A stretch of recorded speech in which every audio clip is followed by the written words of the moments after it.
Welcome, everyone, to this briefing brought to you by the Israel Defense and Security Forum, IDSF. It's a great pleasure, as always, to be joined today by the head of the David Institute, Or Yisachar. Or, thank you so much for sitting with me. Thank you for having me, Moshe. Or, as always, we have a lot to discuss. People think the war is over. It absolutely is not over. We are Right. still fighting, and there's much to accomplish. And it's important to note that this war in Israel is not just about Israel or the Middle East, but there's just this global interest and geopolitics and alliances between countries that are really impacting this war. And I'm glad you're here to share all of this, explain all of this with us. So, if you can, it's a lot to bite off right Yeah. now, but explain, how is this war in Gaza connected to the US interests around the world, to the Russia-Ukraine war, to the China-US stuff? Just jump in and give us the broader picture.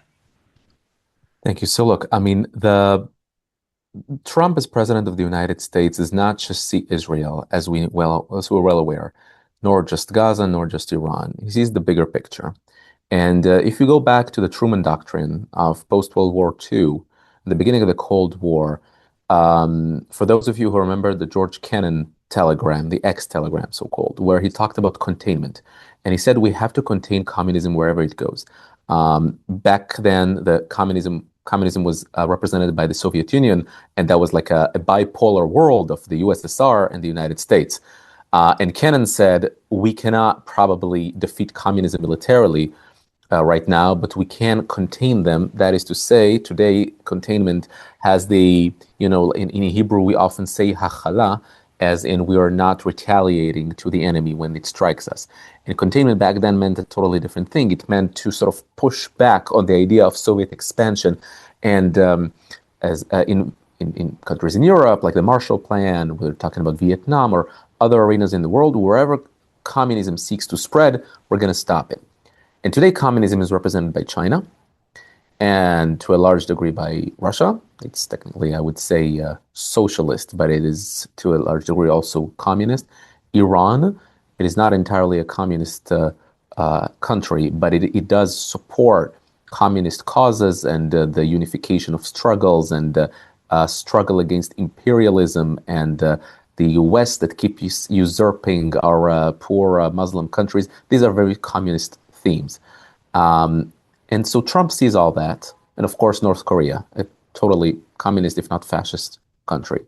Trump sees all that and he understands that Israel actually sticks out as his solution because wherever he looks, you got in Europe, got the war in Ukraine and NATO countries who are boosting their commitment, but he's not happy about where they're going with mass migration. And without the US, probably Europe would not be handling well the whole threat by Russia.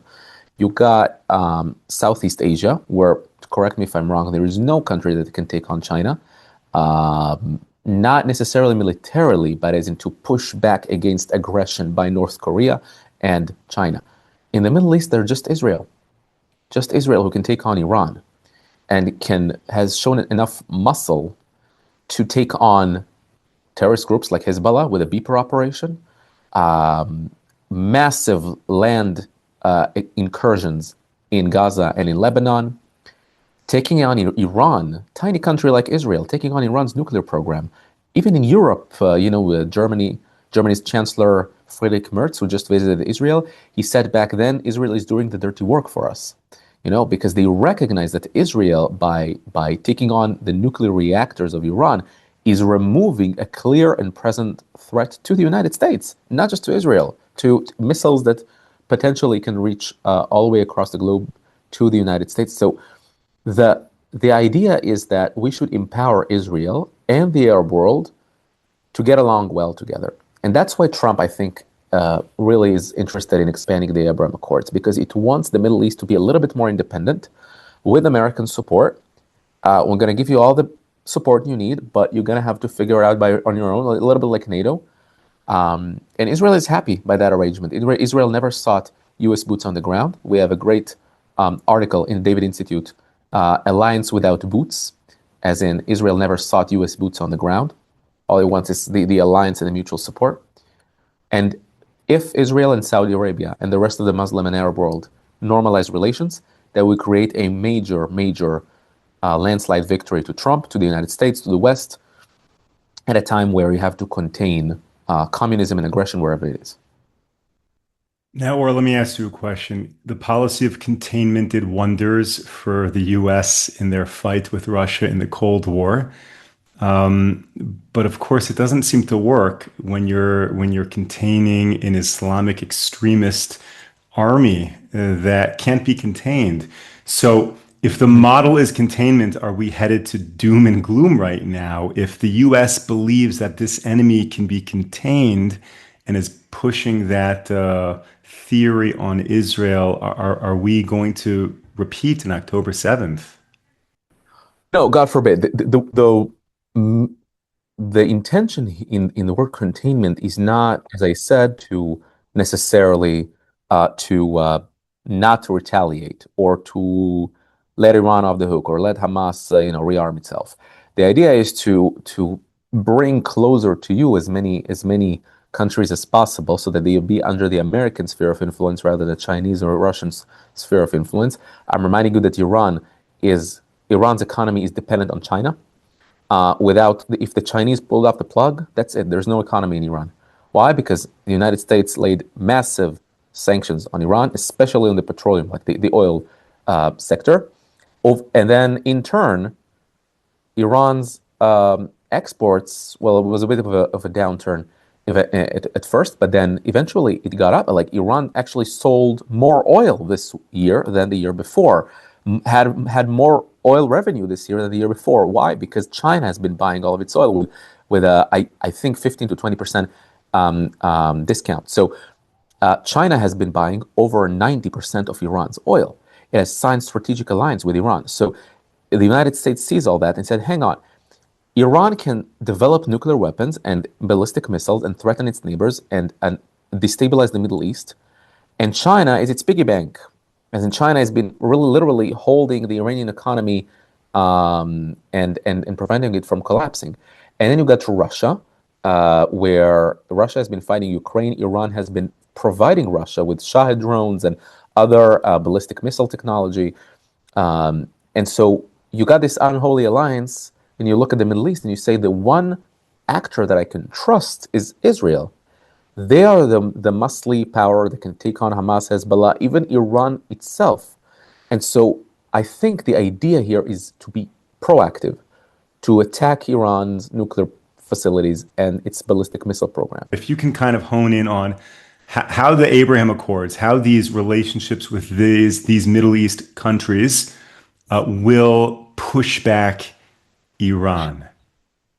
Right. So the idea is that Israel and the Arab world are now cooperating under the umbrella of the United States against Iran. Now, of course, Israel has been doing 99% of the work, but the Arab world, by collaborating with the United States, is helping. You saw President Trump visiting the Middle East, his first presidential visit.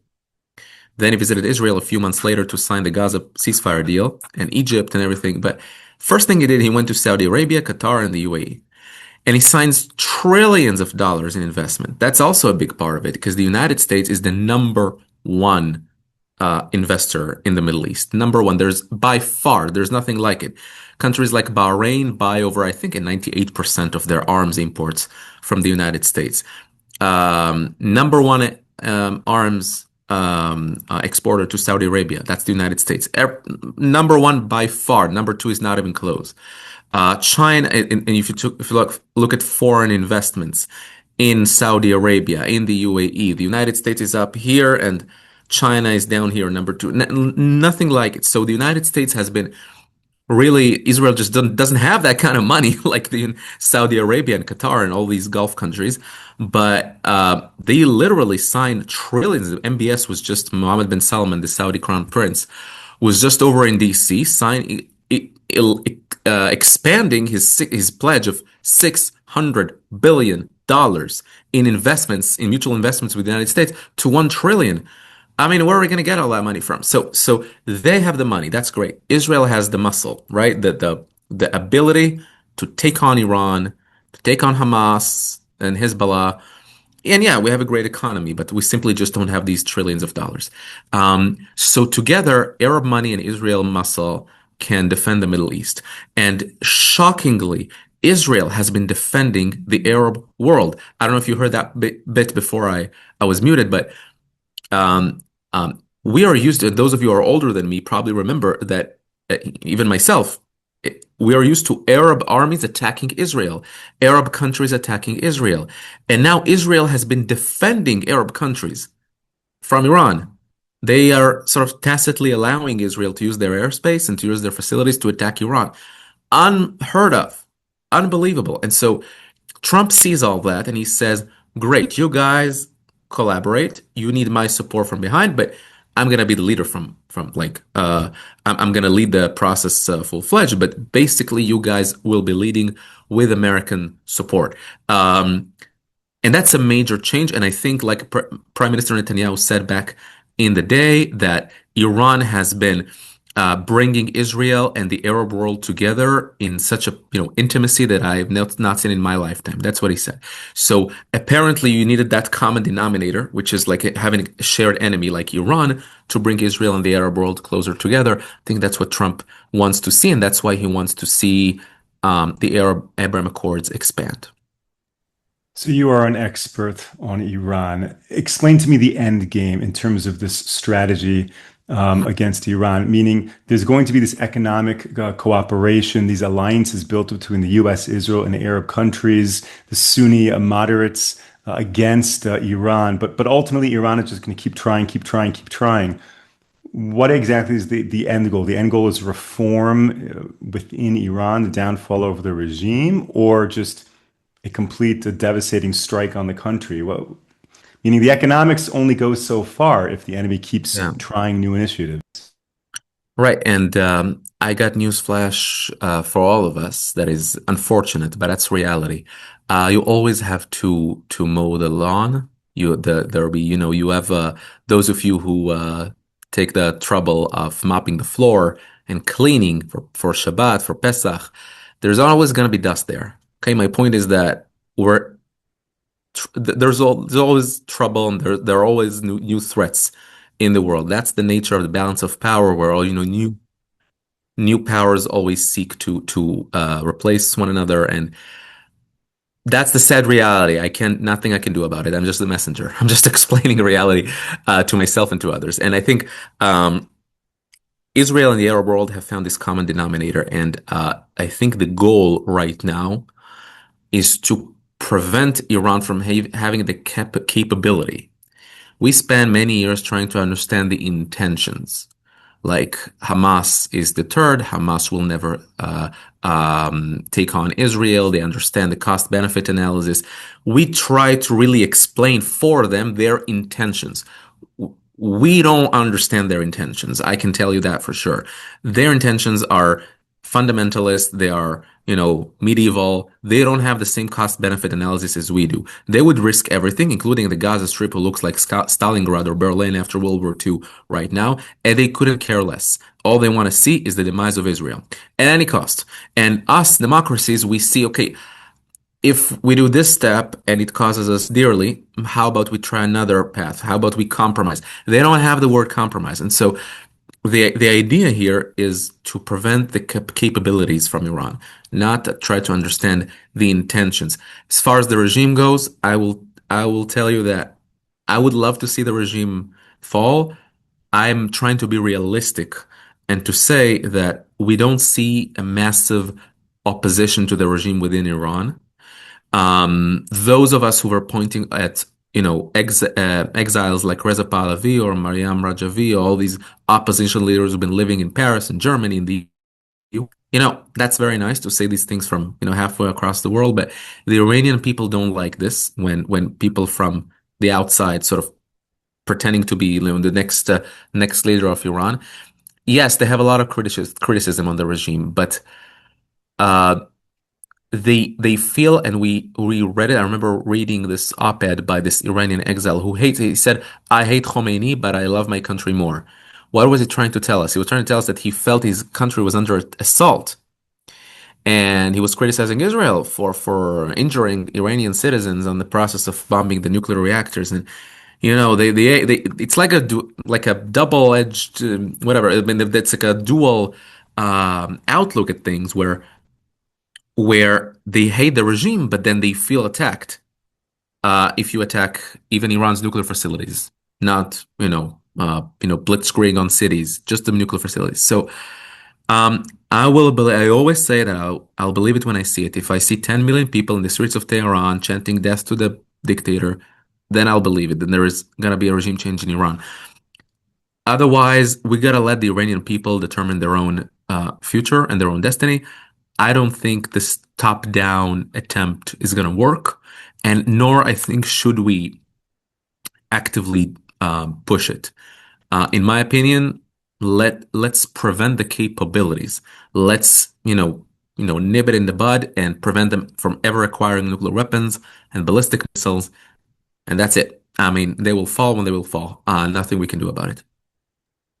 So, Prime Minister Netanyahu is planning his next trip to DC in the end of the month. What do you think is on the agenda? What are the key points that he's going to discuss, do you think, with President Trump?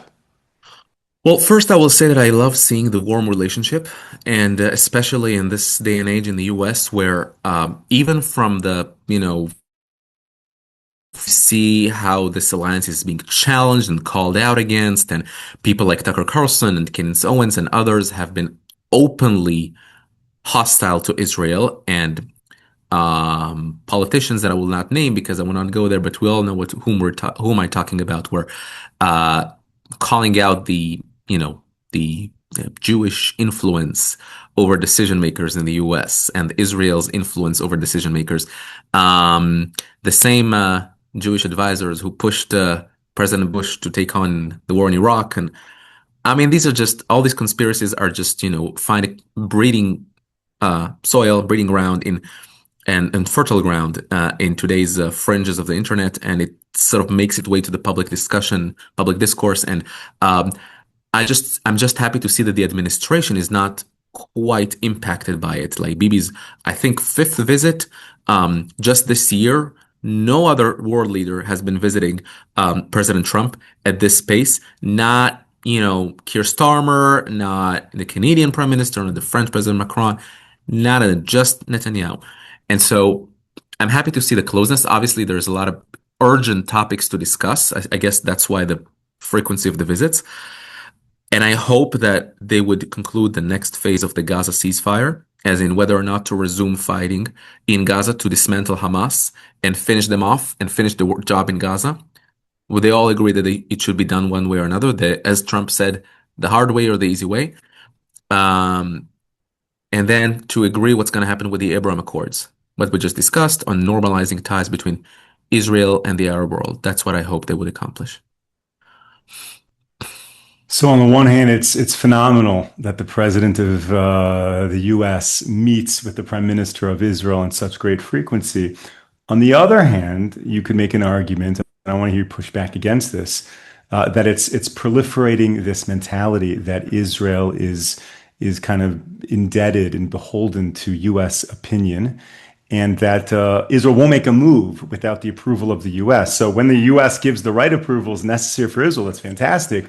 But the day that the U.S. has a fundamental disagreement, whether it's with President Trump or future administrations, it can be very dangerous. So, should we be celebrating all of these meetings that are happening right now? It's an interesting tango, I would say. It's I don't see Israel doing anything shockingly far-fetched like going out against Iran's nuclear facilities without the U.S. tacit approval.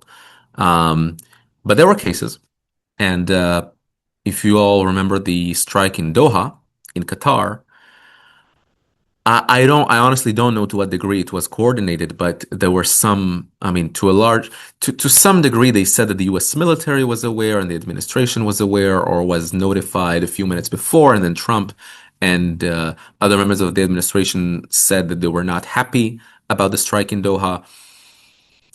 Whether we should fully believe it or not, that's a different story, but the it is not, I don't think that the US would encourage or greenlight actively such a move. Same goes for the Biden administration. Our government has been doing a lot in Gaza without the administration's approval, including things that are going on that have to do with humanitarian aid and trying to find alternatives to UNRWA or these other things like the start, of course, going in Rafah and going and elaborating the campaign in Gaza. All these things were not just, behind closed doors. You have the President of the United States, Joe Biden, who is in an interview, he said, if they invade Rafah, I'm not going to supply them with weapons. And indeed, they slow walked, at least, if not laid full embargo on Israel. So there are disagreements. It's not good for Israel to have disagreements with the US. Let's not delude ourselves. We need the active support of the US, and that's part of the Ben Gurion security strategy, right? To have a strong support by international actors, like later it evolved to be the US. The US was not quite as ardent supporter of Israel in the days of Ben Gurion. It was mostly the Czechoslovakia and the French, but we get the idea. We need strong support by an international superpower like the United States, and nothing is going to replace the United States, and no one will. So I do hope that this tango that I described will somehow lead both sides to understand. Okay, you do what you need to do. Just don't overcomplicate it. Don't fudge time. There's like give and take in discussions between the parties, and I'm sure they can find a way so that everyone's happy, and they can all, if they're not happy, they can play unhappy in front of cameras, but then behind closed doors to sort of give the nod. It can happen, absolutely. Or we've spent this briefing talking about Israel, and let's now switch gears for the last few minutes, not talk about Israel, but talk about the David Institute, right? You run the Yeah. David Institute, which is a very important piece of the IDSF landscape in really fighting for shaping Israel and our national security. Just share with our followers, our viewers, a little bit about the David Institute. Are you the only researcher there? Are there others? What are the kind of the areas of focus? Just what can you tell us about your institute, our institute, in 5 minutes? Uh, Look, so we started off as a research department in IDSF, and we evolved into the David Institute. We were three researchers, myself included, and we evolved into really a behemoth of 30 researchers. Really, it was such an amazing spectrum of people from major generals and brigadier generals and doctors to bachelor students in the first year, and in their 20s and in their 70s, and everyone in between. And I've been so proud to lead this institute with this great team. We are leading research that promotes policy with decision makers and spreads the word to the greater public, and really to make Israel safe for generations. We don't want to just have research as, something to write. In Hebrew, we say for the drawer, right? To just write drafts. We want it to be actionable research. We want the research to be the backbone for our activity in IDSF to really make Israel a safer and a better place. And so that's is really our mission. And that's our vision. You're all welcome to visit davidinstitute.org. And we'll continue the great work that we've been doing. Amazing, Or. Thank you so much. And for all of our viewers who are signed up to our emails, we are all the time sending out content and links to the David Institute. So make sure to sign up for our emails. Thank you to all of our viewers. Thank you to all of our supporters for tuning into this briefing. We will be back with you tomorrow, 10 a.m. Eastern Time, 5 p.m. here in Israel. Until then, stay safe, stay strong. Take care, everyone.